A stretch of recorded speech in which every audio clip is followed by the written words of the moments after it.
Hey, Eduardo, how are you? This is what I do when I speak to my wine idols. No. Hello, everybody. Thanks for joining us. How are you today? Well, it's interesting times in California. We have a little smoke around, and so we're sort of dodging. I'll move right to that. The early grapes are in fine. The Chardonnay, all the whites are fine because there's no skin contact and they come in early. Yep. The early Pinot is fine, but we just canceled another Cabernet Sauvignon today, and the cab is been out there a while, and I don't think there's going to be a lot of wine made from Cabernet this year. How's the situation? And we have to just touch on the surface on this, but how's the pandemic, the COVID thing in Sonoma and Napa? How is that coming along? Well, Sonoma's a little behind Napa. Napa got cleared by the governor to open for example, restaurants indoors with reduced seating, whereas Sonoma is not there yet. We still have more cases arising than they want, and so our restaurants are open only outdoors, and so it's suffering, and restaurants, not just all over the United States, but we're in 28 foreign countries. Restaurant there, London, Tokyo, Toronto. A lot of the restaurants are still closed, and Hong Kong, and so that's a big portion of our business. We're so things are a little slow. But we'll come around. Let's talk about happier things. I've been following your wines. I guess you founded Raimi in 1996, right? 96 was it? But I've been making wine since about 1978. Yeah, you've been at Rod, at Domino's, Chalk Hill, a couple, right? Yeah, started as assistant winemaker to Zelma at Simi in 1980, and then I took over from Mary Edwards at Matanzas Creek, and then I moved to Chalk Hill, and then Domino's, and then my last job was Rudd. Yeah. And the opportunity to start our own brand came when I moved from Chalk Hill to Domino's, because I said, "Chris, you don't make any white wine." He said, "Well, you want to make a little Chardonnay on the side, that's okay." And so, light bulb went off. It's like, I can do that. So as I told you and Sam, I don't sell wine. I don't make wine. We don't have the conditions here in Puerto Rico, at least not yet. Hopefully, in the future we'll be able to grow something. We have some experimental projects here, but I'm a wine consumer. A wine consumer, I guess, is the most important player in the trade. At the end of the day, we're the ones who purchase the wines and enjoy them. I just want to have a conversation with you as if we were in your living room or mine. Just talk to a man who's a legend, a living legend in the world of wine. I've been following your wine since at least 2004. There was this wine that I don't know if you still make it. I think it was called Annum. No, we still, that's our along with Pedregal Vineyard, that's our premium Cabernet blend. Yeah, I fell in love with that wine, and what really strikes me positively about you and your wines is that you've stayed on the affordable side of things. Nowadays, you see some wines that garner lots of very, very great press. They get 95, 94 by a lot of important critics. But you've kept your wines at reasonable prices, so I'd like to thank you for that. So let me ask you, I guess this is a natural question. It's chronological.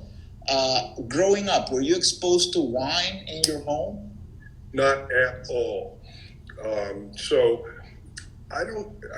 What happened, I actually spent a quarter of my university undergraduate years in Madrid, in Spain. Mm-hmm. And that's when wine started to be, a part of my life. In the house I was staying in, I finally told them they had a little glass of red wine set out, a little tumbler of red wine set out every morning at breakfast. I finally told them they could stop doing that. But yeah, wine in 1971, well, it was still Franco in Spain, and wine was just, after the school, a couple of months of school was over, and we did this long tour through the south, Granada and Sevilla and Jerez, and every town we pull into, our Spanish teacher who was escorting us would take us to the nearest bodega, and we'd fill up on some bulk red wine. It was cheaper than water. It was literally cheaper than bottled water. Can you recall a wow moment that you had, this unicorn wine or your first love, or a wine or a set of wines that really sort of knocked you over your head? I mean, knocked your socks off. Can you recall that first love? In a different way, I can tell you that the very first bottle of wine with a cork finish that I bought to take to dinner at a friend's house, I was still an undergrad at UC Santa Cruz, was a bottle of Wente Brothers Grey Riesling. So now, I wouldn't say that it inspired me to a career making wine, but it wasn't Annie Green Springs, you know what I mean? So, Yeah. And no, I wouldn't say there was any one in particular. I remember the first case of wine that I bought was at a retailer in downtown Santa Cruz, Cooper House, and I bought 6 bottles of 1968 Louis Martini Cabernet, cost $2.85, and 6 bottles of 1968 Charles Krug Cabernet cost $3.15. I remember them well. They tasted delicious. So I guess I could use them as the old Louis Martini and the old Charles Krug. So going back to those days in Spain, when you were there, were you already planning on becoming a winemaker or studying to become, to be involved in the wine industry, or that came afterwards? No, that came after. So what happened, I don't know. I started drinking wine with, in restaurants and with friends, and started visiting wineries. There was a winery in Soquel, just south of Santa Cruz, called Bargettos, and a friend of mine would go down and chat up Patty Ballard, who worked the tasting room then. And then we'd go up and spend a day in the Napa Valley and in Sonoma visiting wineries.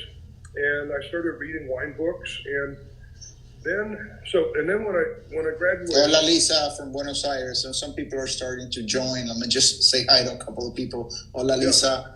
All right, go ahead. Sorry. So then when I graduated, I had no career goals at that point, and I took a job as a waiter in a Sicilian restaurant. So I continued to be around wine and visiting wineries and going up to San Francisco and eating in North Beach in the Italian restaurants, and then I wanted, honestly, I mean, it's a little insight. I apologize too much, but the only goal I had in life at that time was to support myself in another country in the language of that country, because I thought it was an accident that I had been born where I was, and since the Spanish, the language I had at that point was Spanish. So I thought, well, I'm going to go teach English in Colombia, and so I had it all planned out. And I was driving through Mexico, kind of a long drive between Mexicali and Hermosillo. And this is so interesting. I didn't know any of this. Okay.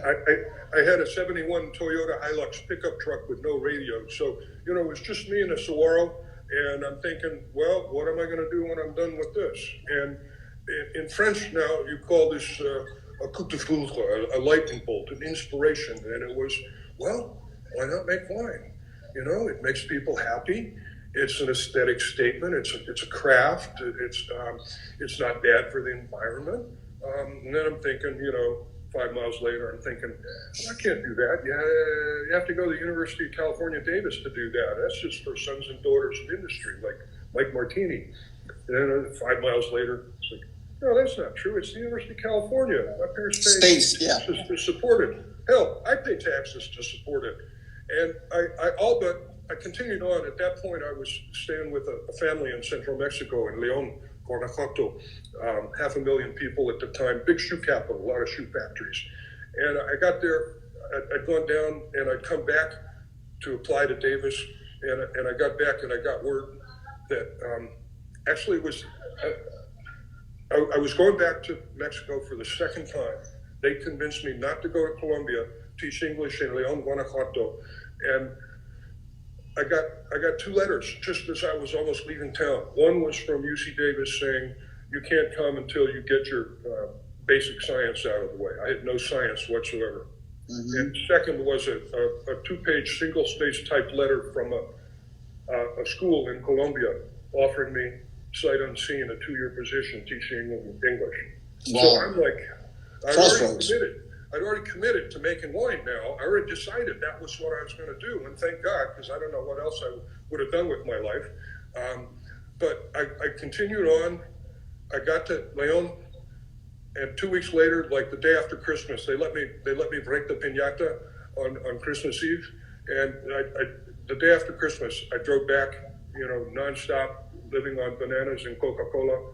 And 2 weeks later, I was enrolled at Chem 1A at San Jose State, Biology 1, Algebra.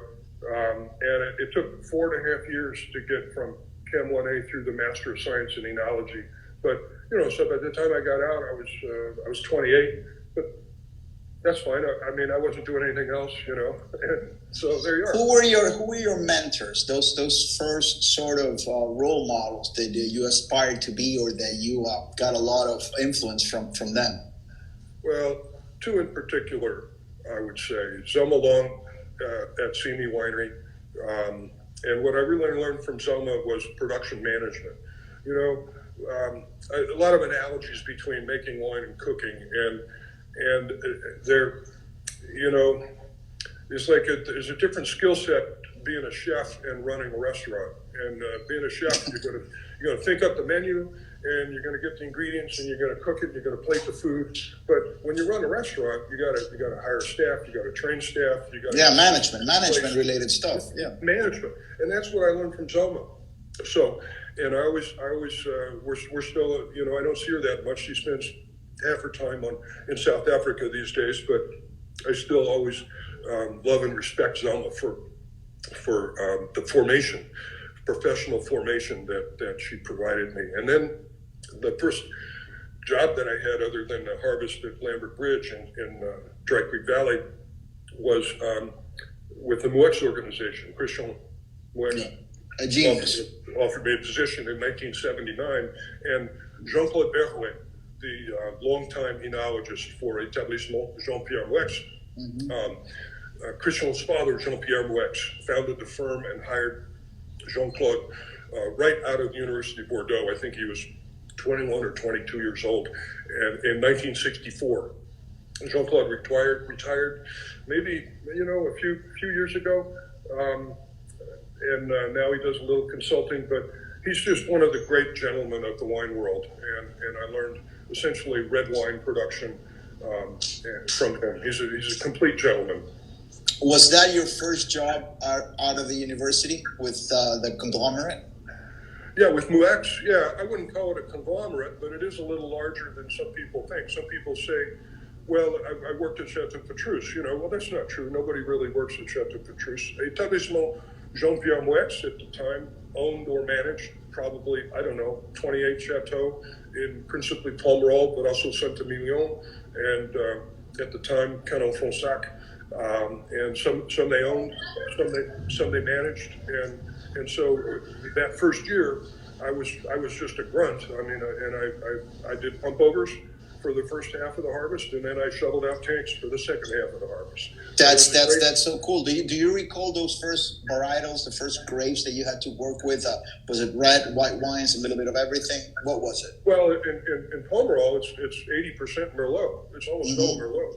And there's a little Cabernet Franc, and that's it really for the Mouex organization. At Simi, we made all kinds of all kinds of wine, Cabernet, Merlot, Pinot Noir, Zinfandel, Chenin Blanc, Sauvignon Blanc, Chardonnay, Rosé of Cabernet, all kinds of stuff. So, do you have a particular preference? I know it's hard because all of your wines are amazing. I mean, I've always been a fan of the Chardonnays, the Pinots, the Cabs. But somebody said a little while ago in one of the comments to the postings, and I'll then upload this to my YouTube channel, that your Syrahs are amazing. And I don't think I've had your Syrahs. I've had the Pinots, I've had the Chards, and obviously the different Cabs. But yeah, you also make very good Syrahs. But for some reason, I've never had it. Okay, so thank you. We'll have to talk to Plaza Cellars about that. Okay, so people are here to hear us and then later on to see us talk about wine. We're talking to David Raimi, the man behind these incredible wines. They bear his obviously his last name. So we have the Raimi Chardonnay here. You've been called by many a Chardonnay master. This is Russian River Valley, and this is a 2017 vintage. What can you tell us about this particular bottling, David? Well, let me start by saying that this is true for all the wines that we're tasting today and all the wines that we make, and that is that we're very sort of traditional and old-fashioned. We use native yeast. I don't buy commercial yeast and add it. We use native yeast. And same thing for the malolactic fermentation, which all our wines undergo. We don't buy bacteria. So, and then everything, we don't own a filter. Everything is unfiltered. So, very old-fashioned way of making wine. Now, in terms of the Chardonnay, I think I would characterize this as neoclassical or neo-Burgundian. And what do I mean by that? It's a question of process. The Burgundian Method basically is three things. The grapes go straight to press. There's no skin contact. In our case, it's whole cluster press, which the French would call méthode champenoise. And I sort of pioneered that in California.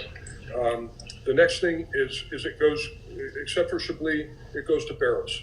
Now, that doesn't mean it has to be really oaky. We don't use a lot of new oak. This is only, target for this is only about 15% new oak, so it's not a lot. And then, so it's barrel fermented, and then it's aged on that lees. The lees is the yeast cells. Now, the yeast cells, they fall to the bottom of the barrel after fermentation, but they're not dead. They're still alive. They're just, and so then we go back in and do what the French call bâtonnage, which is a 25-cent French word for using a baton to rouse the lees, as the English might say. So, and then we wait for the malolactic, and very traditionally in Burgundy, this happens in the winter, happens in the spring, depends on how cold your cellar is.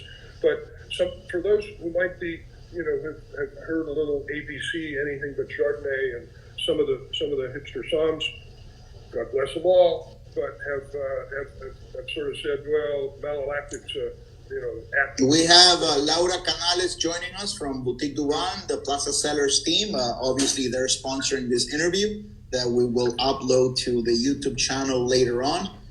What I love about your Chardonnays is how balanced and how they combine power and grace and elegance. I mean, they have that opulent, I guess, generous fruit from the New World, but they have this minerality, this acidity. I love the acidity. I love how you get this components of whetstone, and you get this sort of chalk, certain components that go beyond that. And I don't want to obviously badmouth other brands. I'm not here to do that. But certain Chardonnays from California tend to even smell sweet.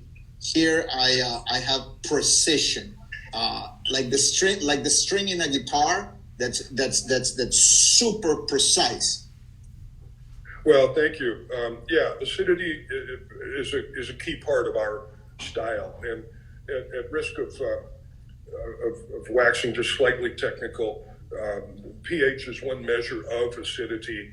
And again, for me, I started drinking wine in the 70s, and in the 70s, Burgundy was the model for Chardonnay and Pinot Noir, and Bordeaux was the model for Cabernet. And so we're getting some people just joining us saying hi. Now people are coming in. We got some con Calle, Puerto Rico. Guys, follow this man, David Ramey, and Ramey Wine Cellars.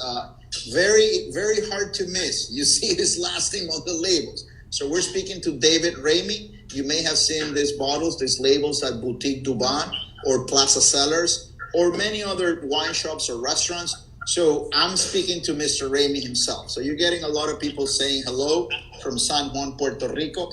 So going back to the Chardonnay, I mean, I love how it combines that. And you said Neo-Burgundian. There's that element, as I said, of the new world. Maybe the Neo comes from there. And then all of that nuance from Burgundy. I love the Chardonnay. Well, thank you. Yeah, basically, in a way, and I'll be 70 in January, so I've been making wine for over 40 years, but in a way, I'm kind of a one-trick crony. I went to France, and I learned how they made wine. I always thought that if you were an architect and you wanted to build the Taj Mahal, you should go look at it and take measurements. And so I went and I learned what they do, and then I analyzed the wines. And to me, I mean, again, pH, the white Burgundy always has a pH between a 3.2 and 3.4, very few exceptions. And that's where you get this sort of crispness that makes it such a good pairing with food, particularly seafood, as you said. And so that's always a key part of our style. Yeah, this Chardonnay is beautiful, and it could go very well with, lobster with a heavy sauce. But at the same time, it can go with stuff with lemon because it has that acidity. It has that. It doesn't cut your tongue like a Chablis, but it does have that very refreshing acidity. I have this joke. Have you ever seen that game that you can play called Fruit Ninja, where you slice the pears, the apples? So there's a whole bunch of white fruit here, but it's not only fruit. There's a little bit more. There's a je ne sais quoi to this Chardonnays that you make. Beautiful. Let me ask you something, David. Thank you. First, go ahead. First, I want to say hi to Nadine Brown, who just joined us, longtime friend and a former son for Charlie Palmer in D.C. And anyway, she just joined us. Hi, Nadine. Nadine, nice to meet you from San Juan, Puerto Rico. Pleasure to meet you, and welcome. So you were saying something that I really enjoyed, that you were driving to Jorge Wolf, a great wine consultant.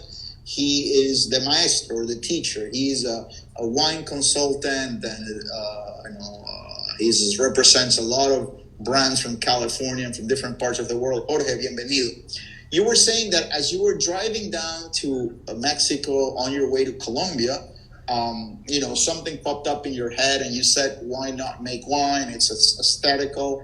Obviously, there's an element of your personal touch. So you were very cerebral, very brainy as to your decision. What do you try to convey to the consumers when you make a wine? What's the message, aside from pleasure? Obviously, you want people to enjoy your wines, but aside from a signature, what's your personal wish or your intent when crafting a wine? Well, it has to be delicious. That's number one. But here's the catch. It's easy to make a wine delicious to a broad spectrum of people by leaving sugar in the wine or adding sugar in the wine. I mean, a lot of people have a sweet tooth, and there's nothing wrong with that. But can't make our style of wine with sugar. It has to be dry. And when wines are dry, they're more transparent. The flaws stand out. You can't cover over. And particularly the texture. To get a seamless, silky texture without sugar, that's kind of the holy grail. It totally is, and your wines have a creaminess, but it's embedded in acidity because it's hard to combine those sometimes. It's either it's the tension. It's the tension. It's beautiful between richness and vibrancy. Exactly, and they evolve. They change in the glass. After 20-25 minutes, it's a different wine. I love that. Now it's the lemon oil as the temperature sort of comes up. here in Puerto Rico. I saw Nadine lived in San Juan. Lived in San Juan. Okay. That's awesome. I did not know that. That's awesome. So as the temperature, I guess, heats up, this aromas. You've heard this 1,000 times. When you have a bad white wine, chill it and drink it cold, right? But your wines are so complex, so delicious that even you enjoy them like at a temperature of a red. At cool room temperature. Mostly Splendid. I tell people that our Chardonnays are drunk too young and too cold. Yeah, I totally agree with that. Let's go to this wine that is splendid, and for the price, I mean, it's under $50 here in Puerto Rico. It has your seal. You founded your company about a quarter of a century ago. You're going to celebrate the 25th anniversary next year, right? Well, let's see, 96. 2021. Yeah. I think so. 96. That's. You may have to come up with a particular label. No, that's going to be like 35 years, right? No, 25. No, 25 years. Yeah, 25 years. Okay, good. 25. So I think I just put you to work. You're going to have to come up with a special label. So tell me about math was always my weakest subject. Tell me. Me too. I'm an attorney. You're a winemaker. We're not good at math. Just one thing I'll tell you, and I'll come to that, is the chair of the Department of Enology at UC Davis asked me and some people to come and talk to them about what they could change. What I wish I'd said is, you made me take 2 quarters of calculus. And I've never used calculus. No winemaker uses calculus ever. Ag statistics, great. Algebra, trig, geometry, great. Calculus, anyway. I don't need it. I don't use it. You said something that I totally agree with you. You said that in the wine business, most of the people tend to, live happily with what they do. I've been doing wine blogging for more than 10 years now, and I've done more than 250 interviews, and there's not a single person in this trade who's unhappy. I mean, you gotta sometimes meet your deadlines and meet your quotas, and I guess sell a determined amount. Yeah, exactly. but most of the people who are involved directly or indirectly get to drink a lot of wine, meet a lot of people, travel to beautiful parts of the world. So we have a winemaker from Argentina, a friend right there, Danilo. Okay, so tell me about the claret from Raimi. Your second pronunciation, Eduardo, it's claret. Claret. Not claret or claret. It's an English word. It's not a French word. Mm-hmm. And we use it to indicate a blend of the Bordeaux complex, which is Cabernet Sauvignon, Cabernet Franc, Merlot, Petit Verdot, and Malbec. That isn't necessarily Cabernet Sauvignon. And so it could be in a particular vintage over 75%, which is the law. But sometimes, and then I put it right on the back label. It took me a few years to figure that out. People always want to know what's in the wine. So this wine is 52% Cabernet Sauvignon, 26 Merlot, 12% Malbec, 8% Syrah, and 2% Petit Verdot. Now, we always include a little Syrah in the blend because it's a tip of the hat to the old Bordelais tradition in the 1800s. Bordeaux wine was bottled in London for the most part. This was before mise en bouteille au chateau, and wine that had been hermitage sold for more on the London market than that which had not been. So some Bordeaux chateau like Palmer owned, actually, I believe they owned, but some did anyway, acreage in Hermitage. So that's a tip of the hat. The Syrah is always included. Do you get offended if I say this is stupid good? I mean, it's incredible. I know 2016 was a great vintage. You may want to touch on that. I know it was but this wine has just sheer power and this amazing combination of pepper, violets. I guess the Syrah's playing a role there. Has a little bit of lots of currants. I love the cherry, which is both black and red. And then this freshness like mint or some fresh herbs. This is spectacular. I mean, and here in Puerto Rico at Boutique du Wine, you get it for less than $50. So thank you for that, David. You can sell this for a lot more. That's what it is. That's $42 retail from California. It's. I mean, this is a no-brainer. I mean, in terms of quality price ratio. Tell me a little bit more about this vintage and this particular blend right here. So one thing I want to say about our claret is I sometimes call it our Luncheon Cabernet or our roast chicken Cabernet. You know, in the MUEX organization, Christian is very gracious, and the whole team has lunch together 7 days a week and breakfast. Beautiful. 7 days a week, and often every night except Sunday dinner. 7 days a week. So, and the Sunday lunch then is the last meal of the week, and a lot of times there's roast chicken. And you know, the Bordelais don't drink white wine with roast chicken. They drink claret. They drink, you know, maybe not Chateau Petrus, but they might drink Montagne Saint-Emilion. I gotta say this, David. Jorge Wolf says, watch out, Eduardo. Do not give David any ideas about pricing.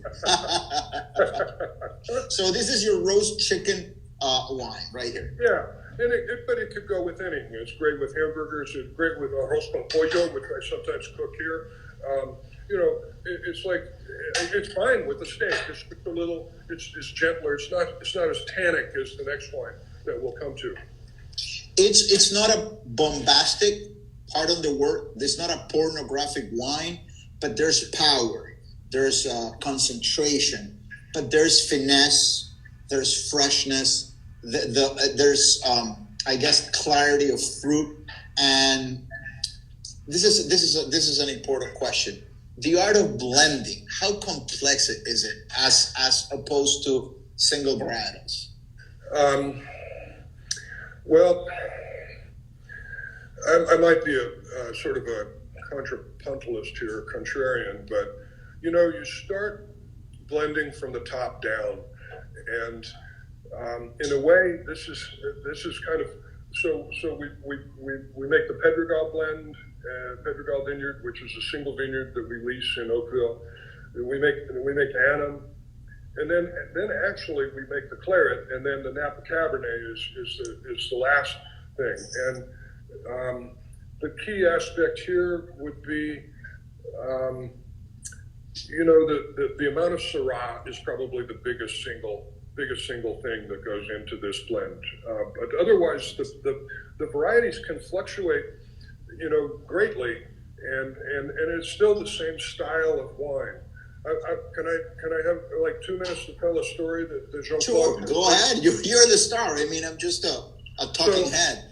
So he said to me, Jean-Claude Barraway again, for those from the longtime enologist at MUEX, and so he said to me, "What is it with you Americans? You always want to know what the varieties are.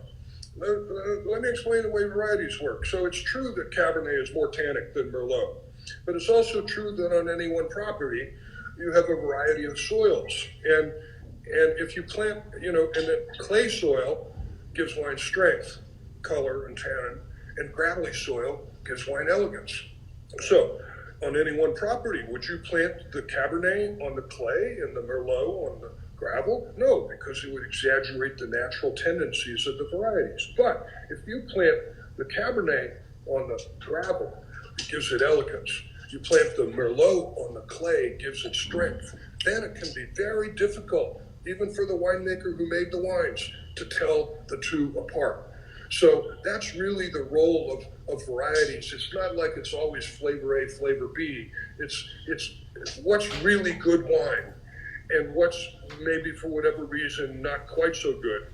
And then it's not good at all. If it's not good at all, well, we don't make stuff like that. But if we did, we'd bulk it out. Wouldn't go in our bottle with my name. Yeah, you have this incredible French influence, obviously. We got Nicole Estremera, a great wine communicator, influencer, blogger, a dear friend. Hope that one day you can talk to her from Ula Lost. I love that. I would love to. Greetings. So, David, let me ask you another question.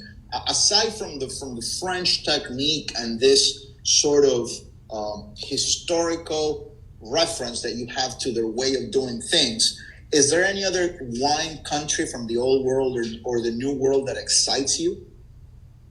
Well, much to my wife Carla's regret, about 10 years ago, I discovered Brunello. And, Oh, and so I started buying Brunello with the '06 and '07 vintage. And beautiful. I then love I bought Brunelos. a lot of 10s. I mean, I don't know. I love the spiciness of the Brunello and the riper vintages. I like the riper vintages, not Yeah. the English vintages. You know, if the alcohol is 14.2, 14.5, that's great. Then it's a richness that I appreciate. You know, Most- my son. I have just one son. He was born in 2013, and was a great vintage in Napa, a great vintage in Tuscany, a great vintage in Piedmont, and those happen to be my three favorite areas. So I've been buying a lot of wine from that vintage. I have a couple of Raimis. So, I'm saving those for when he's of age, because it'd be really cool for him when he's 21, 23 to open bottles from his birth year. It'll hold. And in particular, just a small technical point is that vintage 2013 were all bottled. That's the vintage we switched to the DM corks. Where's the trademark? DM is it's right there, and I see it. and those bottles are going to age no problem 20 years, not a problem at all. That's for sure. Okay, It won't be corked, no cork bottles at all. let's Ula Nicole's giving me an idea. You need a few bottles from the 2013. Yeah, my wife already gave me a quota on the wine amount of the money that I can spend. Okay, so now we go into the last wine. All of these wines of course, you can get at Boutique du Vin or Plaza Cellars here. We're gonna go to the Raimi Cabernet Sauvignon, Napa Valley. Again, a wine that's still very affordable. I think this is at around 55 to 65 from a man who's made wine at Dominus, Rude, Chalk Hill, and who's worked with the people behind Petrus. Tell me about the 2014, David. Well, it was a drought vintage. It was a larger vintage. So I think that's why Plaza Cellars still has some of this. It took us more than a year to get through it, but it was because it was drought vintage. It was an early vintage, but otherwise, the vintages. Before, now we've got the California Wine Institute, but in the old days before them, it was the California Wine Advisory Board. And they said, they had a saying, it was like every year's a vintage year in California. And that's not strictly true. About 1 year out of 10, we've got like a really odd vintage for some reason. Mm-hmm. 2011 was the last one because it rained. Charlie, it was cold, and it rained. And then this year is going to be an odd one because of the smoke. So 2014, there's no significant difference between 12, 13, 14, 15, 16 in my book. It's just delicious wine. Because the bud break was early, it harvested a little earlier, but the length of time on the vine was the same. The wine, I mean, your wines, and especially when you get into this bottlings right here, this sorts of labels, you got Pedregal, Anum. Do you still make Jericho? No, I want to say 2005 was the last vintage of Jericho. See how long I followed you, that I used to have Jericho a long time ago. So this wine can age for a long time. It's a little closed right now.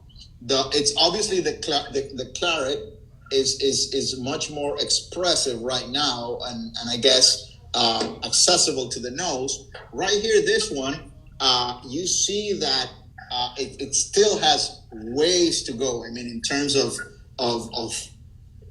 I'm getting the plum, I'm getting the mint, the freshness, but it needs time. I just poured about 20 minutes ago. I'm sure it will change. Yeah, it has a beautiful color.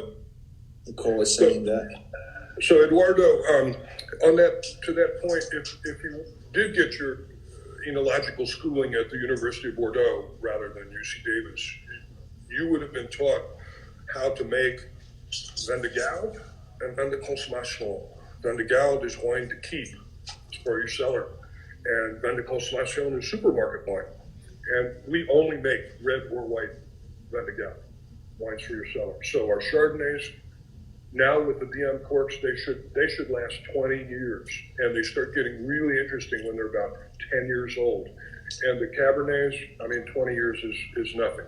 We got Geronimo Dotel 2012 vintage Chardonnays are drinking well now. Yeah, I mean, this cab, I mean, the nose is a little shy, but on the palate, it has layers, richness, velvet. It has this sort of cocoa shavings, bitter chocolate, and this delicious sensation of, I guess, dark chocolate covered cherries. Fantastic, and the finish is quite long. Delicious, David. Thank you. These wines have been fantastic, and again, you know, you I don't want to give you ideas, but to find this here in Puerto Rico, and we are blessed. I know certain parts of the world have this massive taxes on the products, but we can get this amazing wine for a very similar price to what you pay for it in the United States, the continental U.S. Puerto Rico is a U.S. territory, of course. So Raimi Cabernet Sauvignon Napa Valley, this is a spectacular bottle of wine. It has lots of fruit, but it also has complexity, richness, texture. What would you pair this with in terms of food pairings? Well, it could be, but the classic. I mean, steak, duck, duck breast. Actually, this would go with roast chicken too. Any stuff like that. Yeah. A hamburger. I mean, yeah, for sure. Of course, summertime. When we're trying to keep our carbs down, I'll put a hamburger on the grill and then a big slice of cheese on it, and then that's what we eat. It's just like a hamburger steak with cheese on top. So it's a cheeseburger without the bun, and then this would go great with that. You've given me more than 40 minutes of your time. To me, it's a real honor and a pleasure. Let me just ask you 2 or 3 last questions, and these are the funny / stupid / interesting questions. So if I was a burglar and I come into your house and I get into your cellar, what wines would I find? What do you have there? Like, I know you have tons of friends who probably exchange wines with you, and you have access to, the best of the best. But what are those wines that you pay for, aside from the Brunellos? What would I find in David Ramey's cellar? So what I buy tends to be Italian, French, and Spanish. I'm really a fan of Tempranillo, and particularly from the Ribera del Duero or Toro, and now the new Rioja. When I first went to Rioja, they were just aging the wines too long. They were orange. There was too much American oak. They were too old. And now outfits like Muga are doing outstanding work with Rioja, with Tempranillo. So there's a lot of that. Isaac Muga, one of the obviously from the family's namesake. He's married to a Puerto Rican. I've had him in my show before. So they're making amazing wine. The Torremuga, the Prado Enea, the Aro, they're spectacular. It's a great family. We had lunch there with Les Rudd in 2000, and the son owner took care of us. And it just, I have a soft spot. Kuhn is making really nice wines in Rioja. You could find a lot of California wines and Oregon. Actually, Oregon, I do buy particularly from Domaine DDO, Domaine Duan, Oregon. I think that, I'm sort of I'm old. I have a master's of science in enology. I've been making wine for 40 years. I'm not the guy that wants to try the newest thing. It's like, wow. Juan comes over to Oregon with all that experience and then applies their experience there. That's good stuff. I will do that. I'm not interested in the newest kid on the block. Yeah, I hear you. Any of the south of the border, if you will, south of the equator, Australia, Argentina, Chile, anything there that excites you a little bit? Well, I worked in Australia the harvest of 80, and I went back in 85, I think, to speak at a conference that they have every few years. There are, and my good friend Rick Kinsbrenner, Giaconda, is making really nice Australian wine. I'm a little off of Australia.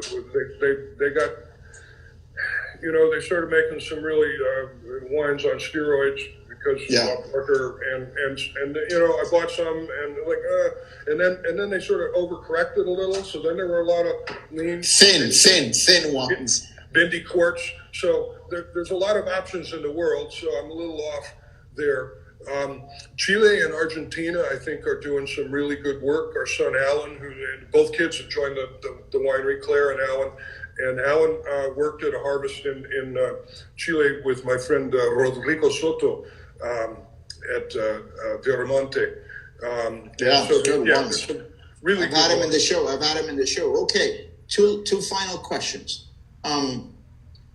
What's that grape that has escaped you, that has evaded you, that you've always tried to perhaps master or make a good wine out of it, and you've either failed or haven't had the tools to make? We always have, that girl that we used to like when we were younger, but never happened. Do you have a grape that has sort of escaped you?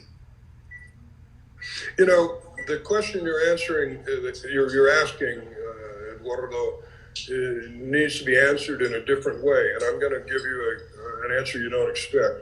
We have a companion brand, Sidebar Cellars, and one of the things that my longtime vice president of winemaking, Cameron Fry, and I were excited about as well. Oh, we're going to make rosé, and it was killer rosé. It was Russian River Syrah, picked for rosé, 21 bricks, whole cluster pressed, barrel fermented in stainless steel drums, native yeast. But you know what? We were about 5 years too late to that party. By the time we got in, there were too many rosés on the market, and it couldn't break through. So it isn't a failure of making the wine. It's a failure. But did you bottle it? Is there Raimi rosé out there, or you have boxes that you have not been able to sell at your parking? No, we sold it all, but we finally came to the conclusion. The best retailer in Sonoma County is Bottle Barn in Santa Rosa. And about 10 years you go in rosé season, spring, summer, and there might have been a dozen rosés. In recent years, you go in and there's like a whole section of the store blocked off with stacks of rosé. Raimi, under your last name, Raimi Rose, like the ones you made were Sidebar Cellars. Sidebar we stopped making it.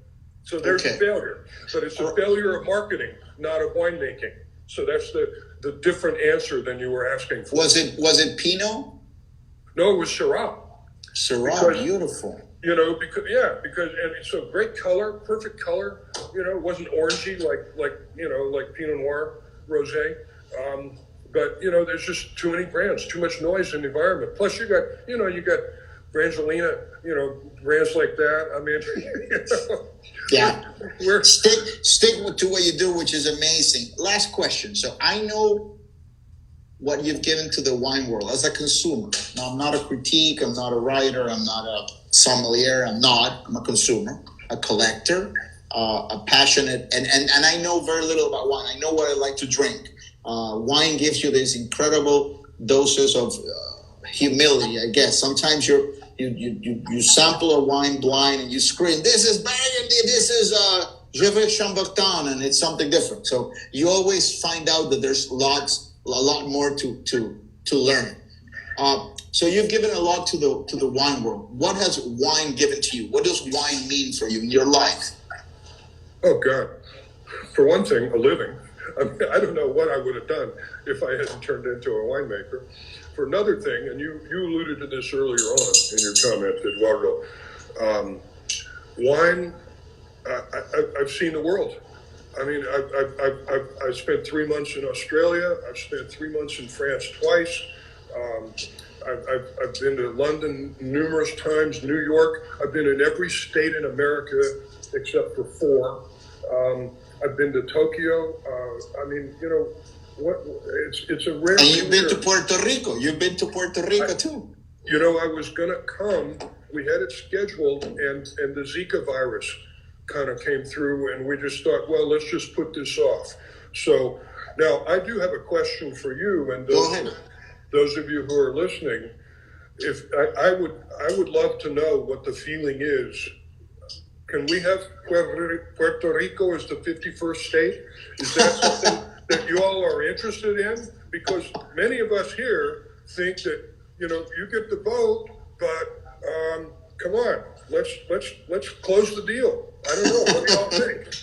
Well, let's not get into the political waters. I guess it's split 50-50 right here for the most part. Is it really? Okay. Yeah, well, you have a good amount of the population who believes it should be a state, and others who wants to remain in a sort of status quo relationship where we're U.S. citizens by birth, and we have certain benefits of being part of the nation, but at the same time, we obviously have certain tax, I guess, breaks, if you want to call it like that. But it'll get resolved in the courts. One of the reasons why I started doing wine blogging and wine communication is that, you know, politics divide a lot of people here. Just like, I mean, the current state of U.S. politics right now is crazy. You know, I'm 43 years old, and I have not seen this as an attorney. You know, I was a Supreme Court law clerk here in Puerto Rico, so I've spent a good amount of my days studying constitutional law. But one of the things that I love about wine is that you may share a bottle of, like a Raimi Claret, with someone with whom you have nothing in common. Politics, religion, you have nothing to talk about. But if you have a good bottle of wine in front, there's a common thread, right? There's something to talk about. So, you know, we may have different views as to what the wine smells and tastes, but it's a bridge. It's a bridge. And that's, you know, I tend to have to work with politics on a daily basis because of what I do, and I can tell you offline a bit about that. But wine sort of takes me away from the law and politics. So I'm sorry to have changed back over that. I will follow up with, you know, sort of ask me, really one of the things that made me go into wine too was I was staying with a friend in Berkeley Hills who was part of the University of California, and she used to have soirees, I mean long dinner parties with beautiful, you know, with photographers from National Geographic, scientists from Berkeley and from Japan, and people that didn't even know each other with wine could be having really serious 3-hour conversations. Sure. And really wine was the glue in a way that held that together. Yeah, I've had wine with, and I don't want to bring my personal abuse here, but I've had wine with communists, with atheists.